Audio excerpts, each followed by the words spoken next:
नमस्कार और स्वागत है इस खास चर्चा में। हमारे एक श्रोता ने अंकुर वारिकू की किताब डू एपिक शिट के कुछ अंश साझा किए हैं और आज हम इन्हीं पर थोड़ी गहराई से बात करेंगे। तो हमारा इरादा क्या है? देखिए, वारिकू की किताब कोई रॉकेट साइंस नहीं बताती, जैसा वो खुद भी कहते हैं। ये उन बातों की याद दिलाती है जो हम शायद पहले से जानते हैं। हमारा मकसद है सफलता, आदतें, पैसा, रिश्ते, इन सब पर वारिकू के सबसे ज़रूरी विचारों को समझना। खास तौर पर उनकी ये सोच कि ज़िंदगी के फैसले जागरूकता से लेने चाहिए, अज्ञानता से नहीं। अंकुर वारिकू को कई लोग एक उद्यमी और कंटेंट क्रिएटर के तौर पर जानते ही हैं, अपनी सीधी और क्या कहते हैं बेबाक बातों के लिए। ये किताब भी वैसी है, अनुभवों का एक तरह से निचोड़। उन्होंने बुक क्रिकेट का एक मज़ेदार तरीका भी बताया, मतलब रोज़ कोई पन्ना खोलो और देखो आज क्या सीखने को मिलता है। तो चलिए इसी तरह इस किताब के कुछ अहम पन्नों को खोलते हैं। शुरुआत करते हैं सफलता और असफलता से।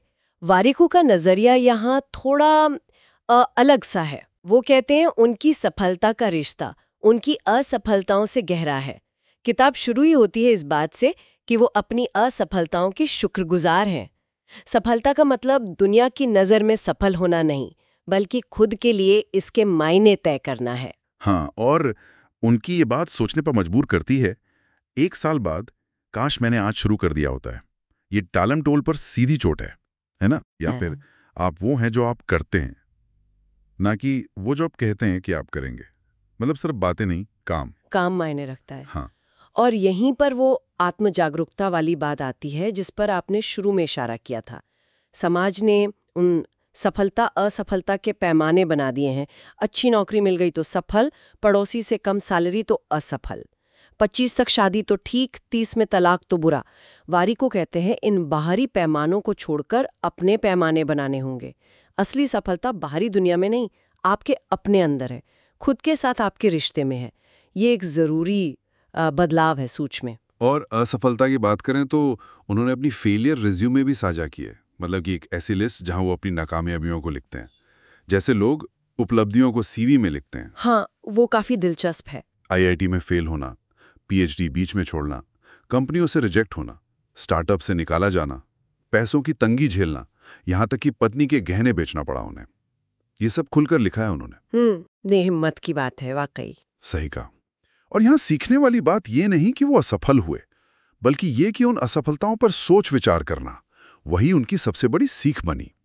जैसा वारिकू कहते हैं, सफर महत्वपूर्ण है, मंजिल तो बस एक नतीजा है। चाहे सफलता हो या असफलता, जिंदगी उस रास्ते में जी जाती है। शरीर पर लगे निशान की तरह यह असफलताएं उन लड़ाइयों की याद दिलाती हैं जो हमने लड़ी, भले ही नतीजा कुछ भी रहा हो। ये निशान एक कहानी कहते हैं। असफलताओं से सीखकर आगे बढ़ते हैं आदतों की तरफ। वारिकू लक्ष्यों से ज्यादा आदतों पर जोर देते हैं। कहते हैं लक्ष्य तो मंजिल है, पर आदतें वो हमें बनाती हैं। सही। लक्ष्य मिल जाने पर कई बार खालीपन सा लगता है, पर आदतें हमें लगातार बेहतर बनाती रहती हैं। उनकी एक सरल सी बात मुझे बहुत अच्छी लगी। जल्दी उठने का राज जल्दी उठना नहीं, बल्कि समय पर सोना है। हाँ, ये छोटी बात है पर बहुत काम की। ताकि सुबह एनर्जी रहे। बिल्कुल। और कुछ चीजें जो वो कहते हैं, अपनी कहानी दूसरों को बताओ, शायद किसी के काम आ जाए। जिज्ञासा रखो, सवाल पूछो, क्योंकि ये मेहनत से भी ज्यादा मौके खोल सकती हैं। हाँ, हम और हाँ, लक्ष्य बनाने से बेहतर है आदतें बनाओ, क्योंकि प्रक्रिया ही सब कुछ है। यहाँ पर उनका कंसिस्टेंसी प्लस ऑथेंटिसिटी वाला फॉर्मूला बहुत काम का है। यानी लगातार बने रहना और असली बने रहना। हाँ, ये सिर्फ कंटेंट बनाने वालों के लिए नहीं, सबके लिए है। अगर आप प्रामाणिक हैं, जो हैं वही दिखा रहे हैं, तो लगातार टिके रहना आसान हो जाता है। कोई ज्यादा देर तक नकाब पहनकर नहीं रह सकता है। आदतें आपको वो इंसान बनाती हैं जो नए दरवाजे खोल सकता है, शायद उन लक्ष्यों से भी बड़े जो आपने सोचे थे। ये व्यक्तित्व का निर्माण है एक तरह से। उनकी अपनी आदतें भी काफी दिलचस्प हैं, जिनसे पता चलता है कि वो कैसे अपनी जिंदगी को व्यवस्थित रखते हैं। हमेशा नोटबुक पास रखना, हर छोटी बड़ी चीज कैलेंडर में डालना, भविष्य के लिए खुद को ईमेल भेजना। हाँ, वो ईमेल वाली बात मजेदार है। पत्नी के साथ कैलेंडर शेयर करना, जिसे वो गेम चेंजर कहते हैं।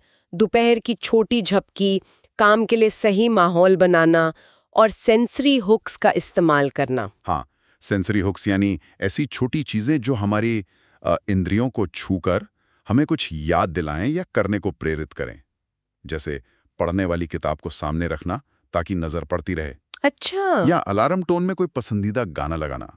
ये सब दिखाता है कि रोजमर्रा की छोटी छोटी लगातार की गई चीजें कैसे बड़ा बदलाव ला सकती हैं। वॉरिको की एक लाइन है, जो चीजें करना आसान है उन्हें नजरअंदाज करना भी आसान है।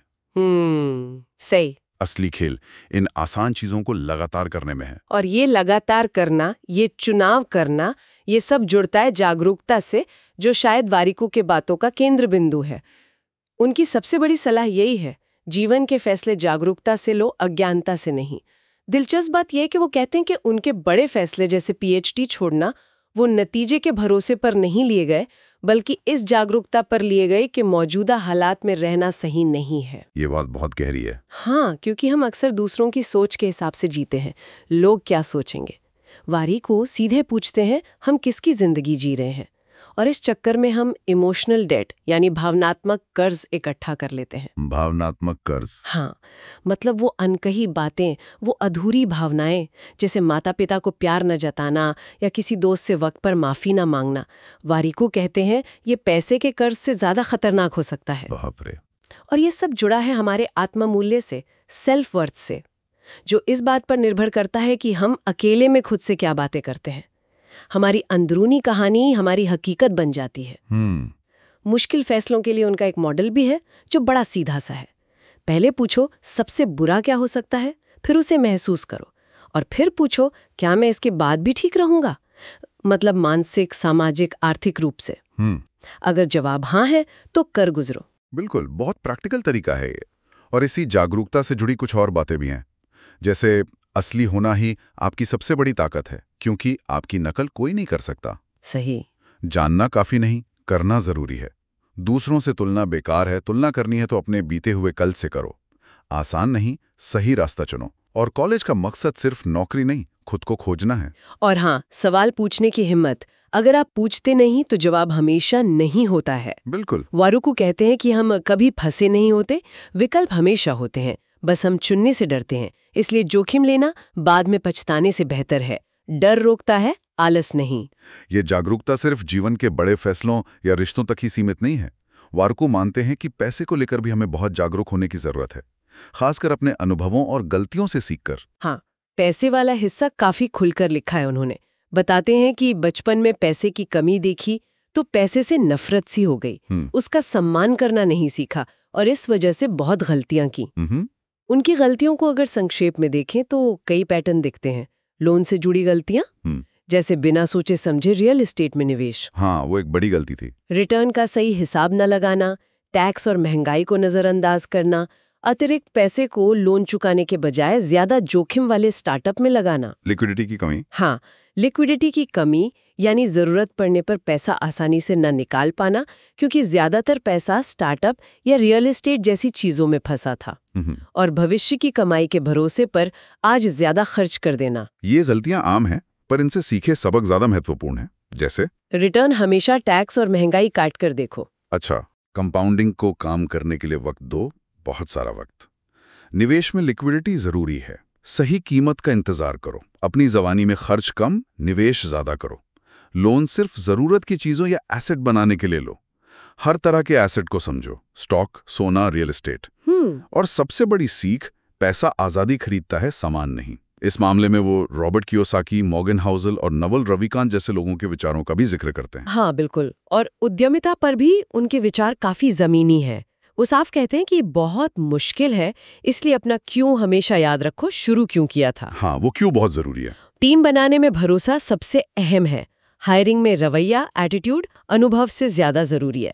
और अनुभव, डिग्री से फंड उठाना सफलता नहीं, जिम्मेदारी है, बहुत बड़ी जिम्मेदारी। और सिर्फ पैसे के लिए या नौकरी से नफरत के कारण या फोमो यानी फियर ऑफ मिसिंग आउट, कुछ छूट जाने का डर की वजह से स्टार्टअप शुरू मत करो। ये दोनों विषय, पैसा और उद्यमिता, एक तरह से जुड़े हुए हैं। दोनों में भरोसे की जरूरत है, सही रवैये की जरूरत है और एक उद्यमी सोच की जरूरत है। हाँ, ये सोच सिर्फ बिजनेस करने वालों के लिए नहीं, नौकरी करने वालों के लिए भी उतनी ही जरूरी है। मूल रूप से ये प्रॉब्लम सॉल्व करने और वैल्यू क्रिएट करने का एक तरीका है जो जागरूकता से ही आता है। और अंत में आते हैं रिश्तों पर। वारिको एक किताब का हवाला देते हुए कहते हैं कि दुनिया की सारी समस्याएं असल में आपसी रिश्तों की समस्याएं हैं, और इन सब की जड़ है हमारा खुद के साथ रिश्ता। वो एक बड़ा आसान लेकिन गहरा सवाल पूछते हैं, क्या आप खुद के दोस्त बनना चाहेंगे? ये सोचने वाली बात है। हाँ, अगर जवाब नहीं है तो शायद पहले खुद पर काम करने की जरूरत है।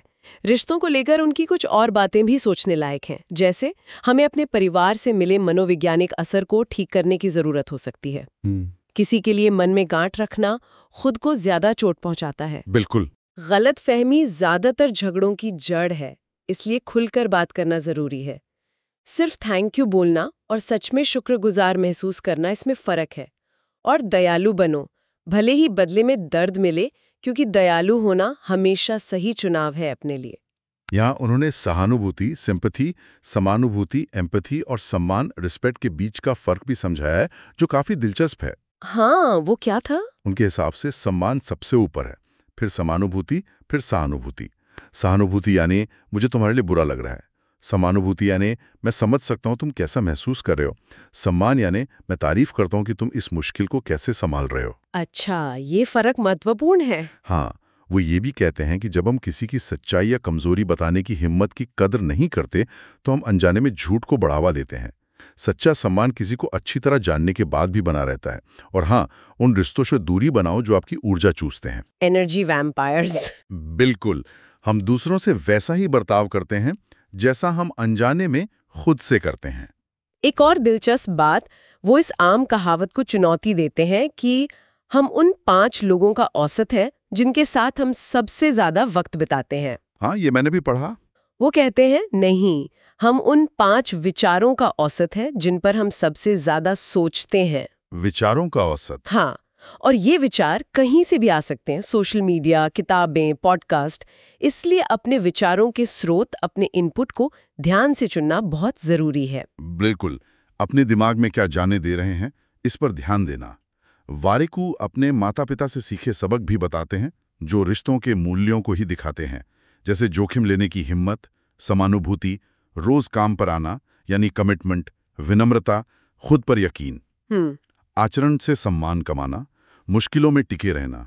उनके अपने बच्चों के नाम लिखे छोटे छोटे खत भी प्यार, रिश्तों और जिंदगी के बारे में गहरी बातें कह जाते हैं। ये सब फिर से उसी जागरूकता और सचेत जीवन जीने की तरफ इशारा करते हैं। तो आज हमने अंकुर वारिकू की किताब डू एपिक शिट के जरिए उनकी सोच के कई पहलुओं को छुआ। सफलता को खुद परिभाषित करना, आदतों की ताकत, जागरूकता से फैसले लेना, पैसे को समझना, रिश्तों को अहमियत देना और सबसे खास असफलताओं को गले लगाना और उनसे सीखना। लगता है सार यही है, जिंदगी एक चुनाव है और हर चुनाव जागरूकता से होना चाहिए। और अंत में एक विचार छूट जाते हैं जो वारिकू ने किताब के उपसंहार में लिखा है। वो कहते हैं कि समय के साथ उनका रिश्ता उनकी महाशक्ति यानी सुपर पावर है। समय के साथ रिश्ता। हाँ, उस समय को बहुत ध्यान से देखते हैं, उसे महत्व देते हैं और यही अनुशासन उन्हें हर मुश्किल में संभालता है। तो यहाँ हमारे श्रोताओं के लिए सोचने वाली बात यह हो सकती है, वो कौन सी एक चीज है, वो अंदरूनी ताकत या नजरिया जिसे आप अपनी महाशक्ति कह सकते हैं। वो क्या है जो आपको मुश्किल वक्त में सबसे ज्यादा संभालता है? शायद कोई ऐसी चीज जिसे हम रोजमर्रा में नजरअंदाज कर देते हैं, पर जो असल में बहुत शक्तिशाली है। इस पर सोचना शायद हमें अपनी छिपी हुई ताकत पहचानने में मदद करे। बहुत अच्छा विचार है। इसी विचार के साथ आज की ये गहरी बातचीत यहीं समाप्त होती है।